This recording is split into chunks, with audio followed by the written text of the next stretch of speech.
I had been running through a range of 1937 covers for the Argentina 1935-51 definitives. Now we're going into 1938. Of course, this is the run-up to World War II, and there's a minor rate change that you will see for the covers to Europe. You're still seeing, even like in mid-1938, June 1938, the 140 pesos rate.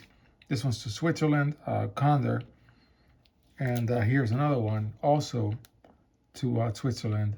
Same deal. I mean, these covers are very similar, but instead of the 40 centavos, here we see two 20 centavo stamps, and yet another cover also with two 20 centavo stamps to Germany. This little stamp from the Condor airline is rare. Usually you don't see it on covers.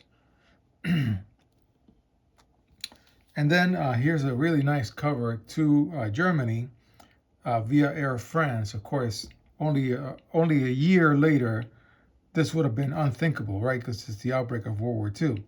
But here in December 1938, it was perfectly fine for somebody to send a cover to Germany via Air France. And this is a 270 rate. Again, another rate that I'm really just not getting how it was done. You know, what made it up.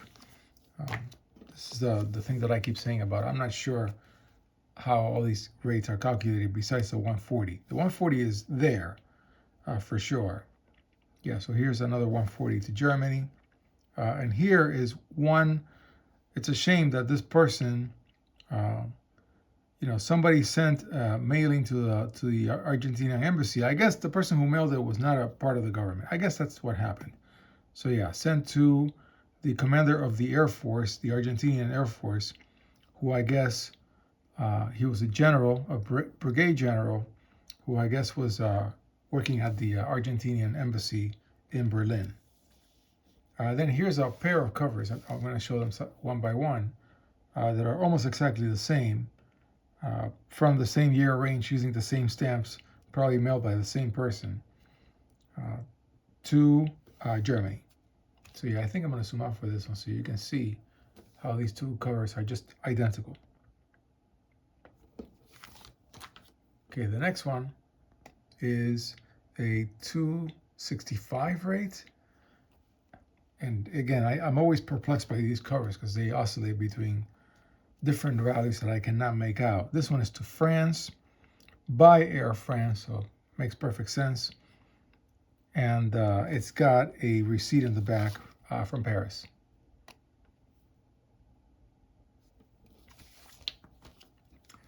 Then this cover is a 160 pesos rate to Germany. Another puzzling rate from June of 1938 by Air France. So it does look like Air France and Condor were having different rates. That's what I keep thinking actually happened.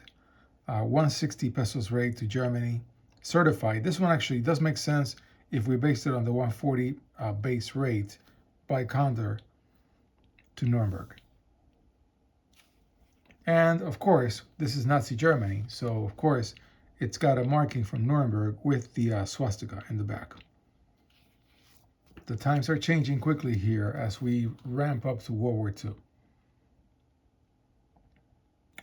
Here is, this is the same correspondence, two covers. I'll show the first one here. This is 35 centavos, and then the next one is 40 centavos, both to Santiago, Chile, from October 1938.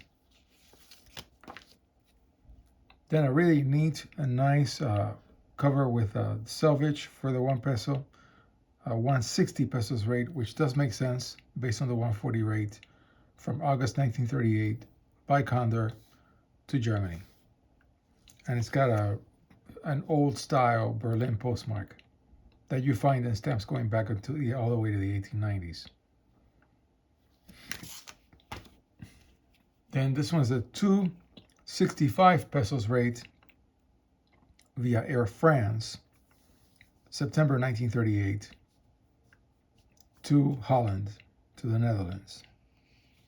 And The next one also is to the Netherlands, but to a different addressee, completely different company. And this one is 145.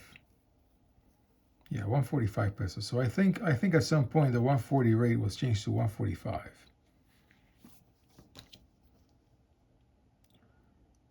This is 285 pesos. So 265 plus 20, I guess, to England via Air France. And this is the last cover, and it's got a mark on the back from Twickenham, if that's how it's pronounced, from Middlesex. And this is the last cover.